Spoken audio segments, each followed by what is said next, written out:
अनमोल मोती कार्यक्रम में आपका स्वागत है। ओम शांति। ये बात हमने अनेक बार सुनी है कि जैसा अन्न वैसा मन। अन्न का मन पर बहुत असर पड़ता है, लेकिन क्या हम हर समय सदा इसके महत्व को हम लोग ध्यान में रखते हैं, या कहीं कहीं हम इस अन्न दोष के महत्व को कभी कभी ढीला कर देते हैं। ईश्वरीय मार्ग में सफलता के लिए केवल दो प्रकार के परहेज ही बताए जाते हैं। एक है अन्न दोष और दूसरा है संग दोष। इसीलिए सत्संग कहा जाता है। सत्संग तारे कुसंग डुबोए। ऐसे ही अन्न का परहेज व्यक्ति के मन को उन्नति की ओर ले जाने में बहुत मदद करता है। अगर अन्न का परहेज ना किया जाए तो फिर व्यक्ति एक तरफ पुरुषार्थ करता रहता है, फिर वो देखता है कि मेरी उन्नति तो उतनी हो ही नहीं रही जितनी होनी चाहिए, तो फिर वो हैरान परेशान होता है। कोई व्यक्ति दवा तो खाता रहे लेकिन दवाई के साथ परहेज ना करे तो फिर क्या होगा। जैसे कहते हैं मर्ज बढ़ता गया जूं चूं दवा की। वो हैरान हो रहा है कि मैं अच्छी तरह दवाई कर रहा हूँ, डॉक्टर मेरी दवाई बीच बीच में बदलता भी रहता है, अच्छे से अच्छी दवाई मेरे को दे रहा है, लेकिन मेरा रोग ठीक नहीं हो रहा और ही बढ़ रहा है। तो उसका कारण यही होता है कि परहेज नहीं करता। तो आज हम अन्न दोष से बचना, अन्न की शुद्धि के महत्व पर चर्चा करते हैं। ये हम सब जानते हैं, किसी भी सफलता के लिए और विशेष तौर पर आध्यात्मिक मार्ग पर सफलता के लिए सबसे इम्पोर्टेंट चीज़ है माइंड कंट्रोल, अर्थात हमारा मन हमारे वश में होना चाहिए, क्योंकि मन ही आत्मा की सबसे तीव्र गति की शक्ति है और मन ही उन्नति की ओर ले जाता है। और मन के अंदर अगर ढीलापन आ जाए, मिलावट आ जाए, गिरावट आ जाए तो कितना भी चढ़ा हुआ व्यक्ति हो ऊपर, वो नीचे आ जाता है। इसलिए कहा जाता है चढ़े तो चाखे वैकुंठ रस और गिरे तो चकनाचूर। तो मन की सफाई, जिसको हम कहते हैं मन की शुद्धि, आवश्यक है। और उसके लिए अन्न जो कि एक डायरेक्ट मन पर असर करता है, उसका कंट्रोल आवश्यक है। हम जानते हैं, कहा जाता है मन जीते जगत जीत, प्रसिद्ध है। मन के हारे हार है, मन के जीते जीत। मन ही उमंग उत्साह में आता है, हिम्मत रखता है, तो उसको परमात्मा की मदद भी मिलती है। कहा जाता है हिम्मते बच्चे मदद बाप, हिम्मते मर्दा मदद खुदा। तो ऊंचे से ऊंची चढ़ाइयों पर व्यक्ति चढ़ता जाता है। और अगर मन में निराशा आ जाए, मन हताश हो जाए, मन भटक जाए, तो फिर मन कंट्रोल से बाहर हो जाए, तो जैसे आप देखते हैं आकाश में कोई हवाई जहाज़ है, वो अचानक ऊपर नीचे होना शुरू कर देता है, तो लोग समझ जाते हैं इसके गिरने का खतरा है, कुछ गड़बड़ हो गई है। ऐसे ही किसी व्यक्ति की ब्लड प्रेशर जल्दी जल्दी बहुत ऊपर बहुत नीचे जाना शुरू कर दे, या उसकी नब्ज़ बहुत तेज़ या बहुत स्लो चलनी शुरू कर दे, तो उसको डेंजर मार्क कहते हैं। इसलिए हमें देखना है कि हमारा मन कंट्रोल में रहे। एक तो हमारा पुरुषार्थ है मन को एकाग्र करने का, वो एक अलग चीज़ है कि जितना हम अपने लक्ष्य के महत्व को समझते हैं, उतना ही हम अपने मन को एकाग्र करते हैं। कोई व्यक्ति परीक्षा देने वाला होता है तो ना चाहते हुए भी वो अपने मन को रोक करके मेरे इम्तिहान के दिन है एकाग्र करता है। कोई डॉक्टर ऑपरेशन करता है, वो भी उस समय अपनी रिस्पॉन्सिबिलिटी को देखकर कि मरीज़ की जान का सवाल है, वो अपने मन को एकाग्र करता है। एक वैज्ञानिक आविष्कार कर रहा होता है तो वो अपने मन को एकाग्र करता है कि मेरा आविष्कार अब फाइनल स्टेज पर आने वाला है। वो खाना पीना दिन रात भी भूल जाता है। एक नृत्य करने वाला भी अपने मन को एकाग्र करता है। नृत्य करते करते वो थक भी जाता है, लेकिन पब्लिक तारीफ़ कर रही होती है तो बीच में नृत्य को नहीं रोकता है। एक गाने वाला या म्यूज़िक बजाने वाला भी ध्यान रखता है कि मेरे गीत की सुर पर, मेरे म्यूज़िक के लय पर लोग नाच रहे हैं, झूम रहे हैं, अगर मैं बीच में बंद कर दूं तो क्या होगा। बिजली को ही देख लीजिए, हम कोई भी कार्य कर रहे होते हैं, अचानक बिजली चली जाए तो क्या होता है। इसलिए आप जानते हैं कि सारे लोग आजकल हर चीज़ का बैकअप रखते हैं। इसलिए भगवान कहते हैं ये तो बहुत सूक्ष्म मार्ग है, इसलिए माइंड कंट्रोल बहुत आवश्यक है।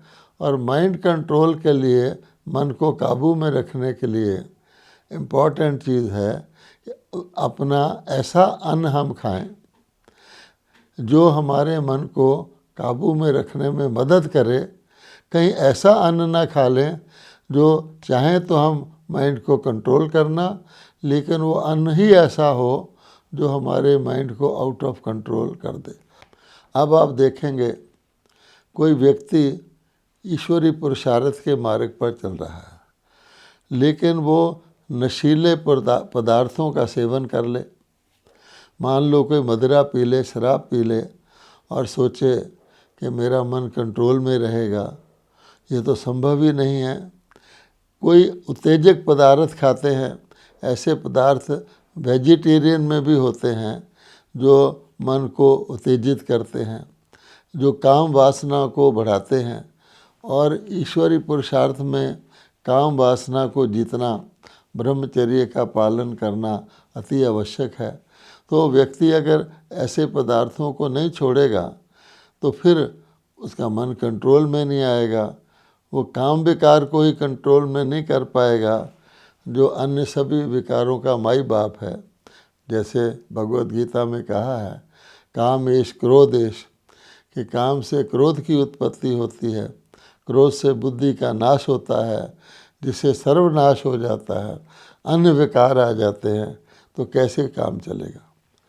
आप देखेंगे सेना के अंदर भी, फौज के अंदर भी, जब किसी व्यक्ति को सेकेंड वर्ल्ड वार में बम फेंकने के लिए भेजा जाता था, जब एटॉमिक बम चले थे, तो जिसको भी किसी जनता को, पब्लिक को, शहर को तबाह करने के लिए भेजा जाता था तो उसको अच्छी तरह शराब पिला देते थे। कई बार ऐसे सैनिक होते थे जिन्होंने अपनी जान को, जिसको कहते हैं सुइसाइडल बॉम्बिंग, खतरे में डालकर किसी शिप को उड़ाना होता था, तो उस समय उसको बेहोश कर देते हैं, शराब पिला देते हैं अच्छी तरह से, ताकि उसको महसूस ना हो कि कितना नुकसान का कार्य वो कर रहा है। हम ऑपरेशन में भी जानते हैं, किसी रोगी को डॉक्टर ने बहुत दुख देने वाला ऑपरेशन करना हो, तकलीफ़ वाला, तो उसको भी वो बेहोश कर देते हैं। इसलिए भगवान कहते हैं कि शांति के पथ पर, उन्नति प्रगति के पथ पर, आध्यात्मिक पथ पर सात्विक अन्न का बहुत महत्व है। और भगवत गीता में, आज की भगवत गीता में भी अन्न दोष के ऊपर, सात्विक अन्न क्या होता है, राजसिक अन्न क्या होता है, तामसिक अन्न क्या होता है, उस पर बहुत बड़ी व्याख्या की गई है। और यहाँ तक कि ब्रह्मा कुमारी में तो ये बताया जाता है कि ना केवल भोजन के पदार्थ सात्विक होने चाहिए, फ्रेश होने चाहिए और मन की शुद्धि करने वाले होने चाहिए। कई लोग कहते भी हैं कि ब्रह्मा कुमारी प्याज लहसुन का प्रयोग क्यों नहीं करते हैं, ये तो वेजिटेरियन प्रोडक्ट हैं। लेकिन हम जानते हैं प्याज को काटते वक्त भी व्यक्ति की आंखों में आंसू आ जाते हैं, उसमें कितनी उत्तेजना रहती है। लहसुन तो उसका भी माई बाप है। इसलिए भगवान कहते हैं सात्विक तत्व भी होने चाहिए। फिर यहाँ तक है कि भोजन के ऊपर वृत्ति का बहुत असर पड़ता है। इसलिए कहा जाता है ना कि वृत्ति का प्रभाव जो है व्यक्ति की स्थिति पर पड़ता है। तो भोजन सात्विक भी हो पदार्थ, फिर भी व्यक्ति की वृत्ति जो भोजन बनाता है उसकी वृत्ति का भी असर पड़ता है उस भोजन के ऊपर। इसलिए ब्रह्मा कुमारीज में हम लोग अपना भोजन स्वयं बनाते हैं। राजयोगी ही भोजन को बनाते हैं ताकि उसकी उनकी जो वृत्ति है, उनकी जो शुभ भावना की वृत्ति है, सात्विक वृत्ति है, वो भोजन को और भी ज़्यादा शुद्ध बना देती है। अब देखेंगे वृत्ति का बहुत भोजन पर प्रभाव पड़ता है। मान लीजिए आप ट्रेन में जा रहे हैं और आप ब्रह्मा कुमार तो अपना भोजन घर से ले जाते हैं और आप अपना भोजन खोलते हैं तो हमारा भोजन सात्विक होता है। और साथ में अन्य पैसेंजर भी बैठे हैं तो सीधा उनकी नज़र आपके भोजन पर पड़ती है। आपको फील होगा कि भारी हो रहा है हमें भोजन को खाना, क्योंकि बहुत दूर के नाते से जो वो भूल चुके हैं वो सब हमारे भाई हैं, आत्मिक भाई हैं। इसलिए आप देखेंगे जब हम पराया उनको कहते हैं आप भी लीजिए तो वो कहते हैं नहीं ठीक है हमने खा लिया आप खाइए, तब उनकी वृत्ति का प्रभाव हटता है। तो क्योंकि वो भी एक प्रकार से हकदार हैं, तो इसलिए वृत्ति देखिए, अगर आप उनसे पूछे बगैर, उनको ऑफ़र किए बगैर भोजन खाएंगे 99.9% तो कह देते हैं ठीक है आप खाइए। उन्होंने आपको भोजन खाने का अधिकार, अपना अधिकार आपको सरेंडर कर दिया। जैसे कभी कोई एक्सीडेंट हो जाता है, हम सॉरी कह देते हैं तो आपके ऊपर वो अपोजिशन का अधिकार जो होता है को कहते हैं नहीं अच्छा ठीक बात है। तो भोजन के ऊपर ये ख़ास बात लागू होती है। हम देखेंगे कभी भी कोई व्यक्ति दही लेता है या दूध तो हमेशा वो खाने पीने की चीज़ों को ढक दिया जाता है, ढककर ही भोजन को रखा जाता है, क्योंकि प्रसिद्ध है इसको नज़र लग गई। अच्छी चीज़ को, हर अच्छी चीज़ को खराब नज़र लगती है, लोगों का अच्छी तरह इसका अनुभव करते हैं। नई बिल्डिंग भी बनाते हैं तो उसके ऊपर एक काला मुंह करके कोई हांडी लगा देते हैं ताकि बिल्डिंग को नज़र ना लगे। किसी सुंदर बच्चे के ऊपर काला टीका लगा देते हैं कि नज़र ना लगे, अर्थात वाइब्रेशन का प्रभाव ना पड़े। तो भोजन पर तो ये खास बात होती है। इसलिए भोजन को बनाने वाला, भोजन को लाने वाला, उसको पकाने वाला, सबकी वाइब्रेशन इस पर असर करती है। और इसी कारण से आप देखते हैं कि धर्म स्थानों पर जैसे मंदिर है, गुरुद्वारे हैं, वहाँ पर जो भोजन बनाया जाता है उसको ऐसा माना जाता है कि बनाने वाले ईश्वर की याद में, वाहेगुरु की याद में बनाते हैं। उस भोजन को प्रसाद कह के बांटा जाता है। कई बार भगत जन बाज़ार से भी मान लीजिए कुछ फल ले आते हैं, कुछ फूल चने ले आते हैं, वो जब मंदिर में ऑफ़र किया जाता है, देवताओं के आगे रखा जाता है, फिर उसका प्रसाद पुजारी लोग बांटते हैं कि अब इसका शुद्धिकरण हो गया, अर्थात उसके अंदर शुद्ध वाइब्रेशन भर गए। हम लोगों को तो ये सिखाया ही जाता है कि परमात्मा की याद में भोजन बनाओ, परमात्मा की याद में खाओ, तो उसमें परमात्मा शक्ति भर देता है। वो भोजन आत्मा की शुद्धि में मदद करता है। इसीलिए कहा गया है कि उसको हम मंदिर में कभी कभी प्रसाद खाते हैं, या ब्रह्मा कुमारी सेंटर पर जो घरों से जाते हैं उनको गुरुवार के दिन भोग लगाने के बाद जो भोग मिलता है उसको सब जानते हैं कि परमात्मा को ऑफ़र करके शुद्ध भोजन दिया जाता है प्रसाद के रूप में।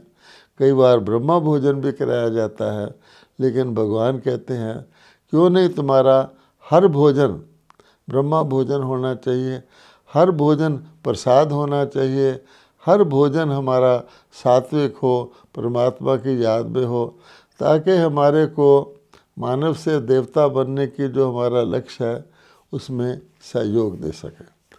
एक बात तो ये है, उसके बाद अगर आप इस बात को और आगे बढ़ाएंगे तो आपको एक और बात समझ में आएगी कि भोजन सिर्फ मुख के द्वारा जो बाहर का खाने पीने की चीज़ें हैं वो नहीं होता है।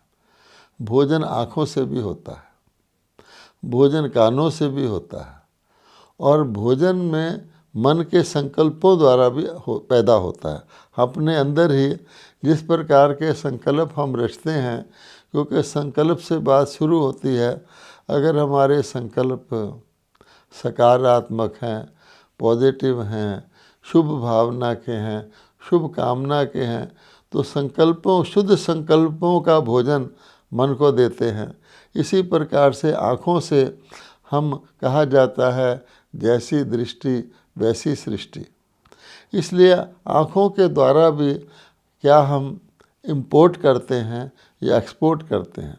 क्या हमारी आँखें बाहर की कलयुगी दुनिया की चकाचौंध से या इसकी कई प्रकार के जो दूषित दृश्य होते हैं उनको अंदर ले जाती है, या अपना जो हमारी दृष्टि है, जिसको कहा जाता है मेरे ऊपर शुभ दृष्टि डाल दीजिए, मेरे ऊपर कृपा की दृष्टि डाल दीजिए, हम दया की दृष्टि डालते हैं, दूसरे का भला सोचने की दृष्टि डालते हैं, यानी हम एक्सपोर्ट करते हैं। कम से कम हम दैवी गुणों का, दैवी शक्तियों का, सहानुभूति का आँखों के द्वारा एक्सपोर्ट करें। आप देखते हैं आँखें बहुत काम करती हैं। कोई व्यक्ति बस में जा रहा है और उसकी बुरी नज़र है तो महिलाओं को झट महसूस हो जाता है कि यह मुझे ख़राब नज़र से देख रहा है, वो बोलता कुछ नहीं है। ऐसे माँ अपने छोटे बच्चे को किसी के घर जाते हैं तो उसको बिस्कुट वगैरह देते हैं, तो बच्चा माँ की नज़र की तरफ देखता है। अगर माँ थोड़ा उसको घूर देती है तो बच्चा उसको हाथ में नहीं उठाता। अगर माँ आँख से कहती है बच्चा ले ले, आँख के द्वारा, आँखों की भाषा हम बहुत प्रयोग करते हैं। इसलिए हमारे आँखों के द्वारा भी हमने देखना है हम कैसा भोजन करते हैं।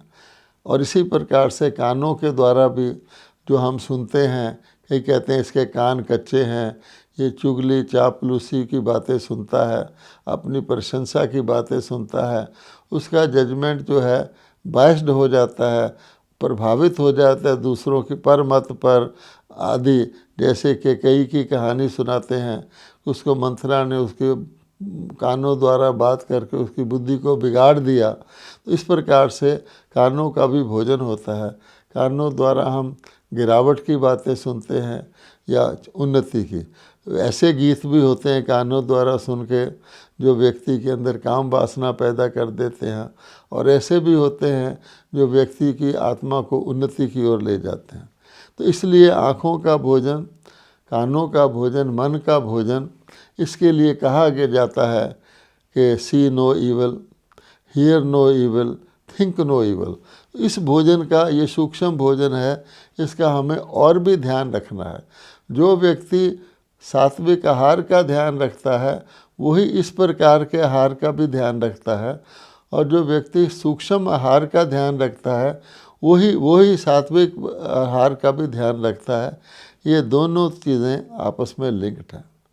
फिर आप देखेंगे जीवन का लक्ष्य क्या है, तो कई लोग कहते हैं लिविंग टू इट। जैसे गीता के 16वें अध्याय में आसुरी संपदा का लक्षण बताया गया है कि कई व्यक्ति तो सिर्फ खाने पीने के लिए ही जीते हैं, और कई लोग जीने के लिए खाते पीते हैं। हमें ये भी देखना है हमारे जीवन का लक्ष्य जीने के लिए, श्रेष्ठ जीवन बनाने के लिए हम खाते पीते हैं, या कि हम खाने पीने के लिए ही जीते हैं। खाने पीने के लिए तो पशु भी जीते हैं। तो क्या हमारा जीवन पाश्विक है या हमें देवता बनना है? तो हम जानते हैं देवताओं का आहार बहुत कम होता है। देवताएं ऐसा आहार करते हैं जो उनके अंदर आलस्य पैदा ना करे, अलबेलापन पैदा ना करे, उनकी बुद्धि को भारी ना करें। आजकल तो लोग हेल्थ कॉन्शियस हो ही गए हैं। वो सोचते हैं कि हम अपने शरीर को, अन्न का ध्यान रखेंगे तो हम एक्टिव रहेंगे। ये बात नोट करने की है। लेकिन फिर भी व्यक्ति की बुद्धि है, आज उसको कहा जाए कि तेरा वज़न डबल कर दें, तो आज शायद कोई व्यक्ति नहीं मानेगा कि मेरे शरीर का वज़न डबल कर दिया जाए। वो समझता है ये एक बोझ है, मैं तो कुली बन जाऊंगा, मैं अपने बोझ को ही उठाता फिरूंगा। लेकिन वही व्यक्ति अगर उसको कहा जाए तेरे धन को डबल कर दें, तो आसानी से मान जाता है। वो ये नहीं समझता ये भी एक मानसिक बोझ है। प्रकृति ने हमारे शरीर को ऐसा बनाया है, हमारे जीवन को ऐसा बनाया है कि जितनी चीज़ें हमारे उपयोग में आनी चाहिए, जिस मात्रा में आनी चाहिए, उतनी को ही हम प्रयोग करेंगे, जिसको कहते हैं बैलेंस्ड डाइट, बैलेंस्ड लिविंग। वो व्यक्ति ठीक रहता है। अगर किसी चीज़ की मात्रा ज़्यादा हो जाती है, उसको शरीर से निकालने के लिए, बुद्धि से निकालने के लिए मेहनत करनी पड़ती है। इसलिए दान पुण्य का या जो एक्स्ट्रा है उसको बाहर निकाल देने का, सेवा में लगा देने का मार्ग भगवान हमको बताते हैं। एक और बात है कि जो योग के पथ पर चलता है उसको परमात्मा एक और विचित्र चीज़ बताते हैं कि लोग कहते हैं हेल्थ, वेल्थ और हैप्पीनेस, कि आपका शारीरिक स्वास्थ्य ठीक रहेगा, आपके पास धन पर्याप्त मात्रा में होगा, उसी अनुपात में आपका जीवन खुश होगा, हैप्पीनेस होगी। लेकिन भगवान कहते हैं नहीं, हैप्पीनेस होगी तो आप हेल्दी रहेंगे और आप वेल्दी भी रहेंगे। कहा जाता है खुशी जैसी खुराक नहीं है, खुशी जैसा धन नहीं है। अगर खुशी है तो सब कुछ है, और खुशी नहीं है तो कुछ भी नहीं है। इसलिए भगवान कहते हैं कि जीवन में आप उन्नति करें, जीवन को श्रेष्ठ बनाएं, खुशी को बांटें, तो हमारी खुशी बढ़ती जाती है। तो खुश व्यक्ति के हार्मोन्स डॉक्टर भी बताते हैं उसको हेल्दी रखते हैं, उसको खाने पीने का भी कोई ज़्यादा आवश्यकता नहीं रहती है, और वो खुशी के धन से भरपूर है। धन भी तो खुशी के लिए ही होता है, तो उसको संसारिक धन की भी कोई बहुत ज़्यादा आवश्यकता नहीं पड़ती है। अब इसके मार्ग में ये जो हम अन्न के परहेज़ की, सूक्ष्म परहेज़ की, स्थूल परहेज़ की बात कर रहे हैं, इसके मार्ग में विघ्न और व्याधाएं भी आती हैं। जैसे हम कहते हैं व्यक्ति की आदतें होती हैं, तो कहते हैं हैबिट्स डाई हार्ड। व्यक्ति अपनी आदत से मजबूर होता है, और आदत अगर पक्की हो या आदत ऐसी हो जिसको हम स्वाभाविक गिनने लग जाएं, तो हमारे मार्ग में बहुत बड़ी बाधा आती है। फॉर एग्ज़ाम्पल, बंगाल के लोग मछली खाते हैं, और वो मछली एक नॉर्मल समझते हैं अपना आहार, और उसको वो जल तोरी भी कहते हैं। अब देखिए, जब ईश्वरीय मार्ग पर यह बताया जाता है कि देखो मांसाहार किसी भी प्रकार का हो, ये सात्विक भोजन नहीं है, तो जो बंगाल के लोग हैं उनको इस बात को समझने में डिफ़िकल्टी आती है, क्योंकि हमारे समाज में ये स्वीकार कर लिया गया है कि मछली खाना, आजकल तो मछली पालन के लिए बाकायदा मिनिस्ट्रियाँ बनी हुई हैं, गवर्नमेंट के डिपार्टमेंट बने हुए हैं। उस भारत में जिसमें कि कहा जाता था संपूर्ण अहिंसा थी, तो ये व्यक्ति को धीरे धीरे समझाना पड़ता है कि इस प्रकार का भोजन व्यक्ति की आध्यात्मिक उन्नति में बाधा डालता है। आप संसारिक प्रगति कर सकते हैं, संसारिक विद्याएं सीख सकते हैं। बंगाल का नृत्य मशहूर है, संगीत कला मशहूर है, बंगाल की भाषा बहुत मीठी है, और बड़े बड़े विचारक बंगाल में हुए हैं। लेकिन अगर देवताओं की बात देखी जाए तो देवता का तो आहार बिल्कुल सात्विक होता है, उनको वैष्णव कहते हैं। तो वैष्णव स्थान पर तो मछली आदि प्रयोग नहीं होती है, इसलिए उनको समझाना पड़ता है। ये दूसरी बात यह है कि हमारे मन का आहार शुद्ध संकल्प है। हम शुद्ध संकल्पों का आहार करेंगे तो हमारे जीवन में खुशहाली आ जाएगी। और आत्मा का अगर हम आहार देखें, आत्मा सत्यता, यानी मैं अनादि अविनाशी आत्मा हूँ और सत्य के मार्ग पर चलती हूँ, तो उसका आहार है सत्यता और अहिंसा, यानी किसी भी प्रकार की विकार में नहीं जाना। तो प्रेम, उमंग, उत्साह, सहयोग, निर्भयता, ये आत्मा का आहार है। वो आत्मा के अंदर जब आ जाती है तो ठीक हो जाती है। उसको ईश्वरीय मार्ग की गति बहुत तेज़ हो जाती है, ठीक विधि पे वो चलता रहता है, एकाग्रता रहता है। इसी प्रकार से अपने पिछले संस्कार भी हमारे रास्ते में बाधा आते हैं। आज हमें ज्ञान मिलता है, लेकिन जो पिछले संस्कार हैं वो बहुत अपना प्रेशर डालते हैं पुराने रास्ते पर चलने का लिए। तो जैसे किसी व्यक्ति के अंदर, बॉडी के अंदर टॉक्सिन्स आ जाते हैं कई प्रकार के, उसको दवाई से रिमूव किया जाता है, एक्सरसाइज से हटाया जाता है।